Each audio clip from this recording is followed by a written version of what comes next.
ಶ್ರೀ ಗುರುಭ್ಯೋ ನಮಃ. ಗುರುಪೂರ್ಣಿಮೆಯ ಹಾರ್ದಿಕ ಶುಭಾಶಯಗಳನ್ನು ಈ ನಾಡಿನ ಜನತೆಗೆ ಕೋರ್ತಾ ಇದ್ದೇವೆ. ಪ್ರತಿ ವರ್ಷ ಕಡ್ಲಿಗಾರ ಹುಣ್ಣಿಮೆಯ ದಿವಸ ಅದು ಗುರುಪೂರ್ಣಿಮೆ ಅಂತಕ್ಕಂಥದ್ದು ಸಾಂಪ್ರದಾಯಿಕವಾಗಿ ಆಚರಣೆ ಮಾಡಿಕೊಂಡು ಬರ್ತಕ್ಕಂಥದ್ದು ವಾಸ್ತವಿಕ. ಗುರುವಿನ ಮಹತ್ವ ಈ ಜಗತ್ತಿನಲ್ಲಿ ಬಹಳ ಪ್ರಾಮುಖ್ಯವಾದದ್ದು. ಗುರು ಅಂದರೆ ವಿದ್ಯೆ ಕಲಿಸಿದ ಮಾತ್ರಕ್ಕೆ ಗುರು ಅಂತ ಸಾಧ್ಯವಿಲ್ಲ. ನಮಗೆ ಒಳ್ಳೆಯ ಮಾರ್ಗದರ್ಶನ ಯಾರು ನೀಡ್ತಾ ಇದ್ದಾರೆ, ತಂದೆ ತಾಯಿ ಬಂಧುಗಳು ಮತ್ತು ಮಿತ್ರರು, ಇವರೆಲ್ಲರೂ ಒಳ್ಳೆಯ ಮಾರ್ಗದರ್ಶನ ತೋರ್ತಾ ಇದ್ದರೆ ಅವರೆಲ್ಲರನ್ನೂ ನಾವು ಗುರು ಅಂತಕ್ಕಂಥ ಒಂದು ಭಾವದಿಂದ ಕಾಣಬೇಕಾಗ್ತೇವೆ.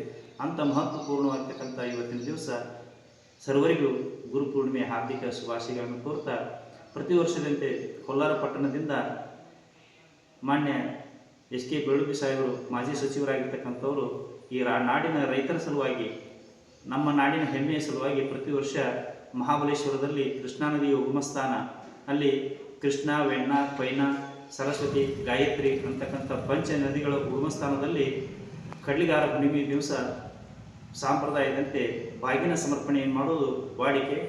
ಆ ಒಂದು ವಾಡಿಕೆ ಈಗ 20 ವರ್ಷಗಳಿಂದ ನಡೆದುಕೊಂಡು ಬರ್ತಾ ಇದೆ.